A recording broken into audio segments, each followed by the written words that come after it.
In Chapter 8 of The Big Switch, they had mentioned that electricity and electrification had led to the mass spread of mass culture. And this mass culture, this spreading of mass culture, really provides shared experiences for all American citizens, whether they were living on the East Coast or whether they were living on the West Coast,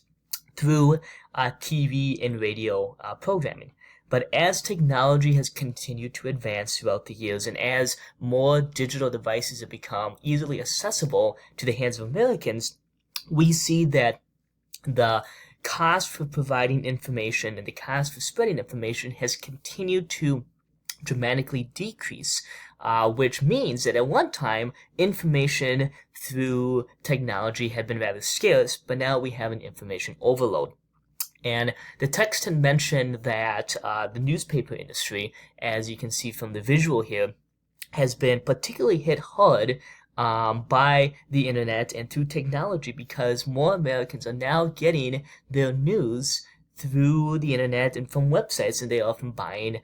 daily papers. And this had reminded me of a concept that we talk about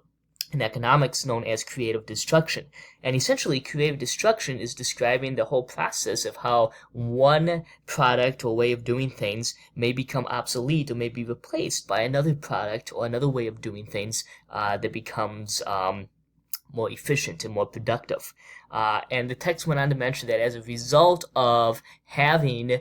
this creative destruction occurring within the newspaper industry, many journalists are having difficulty keeping their jobs and finding the jobs, and that some journalists are having to produce written content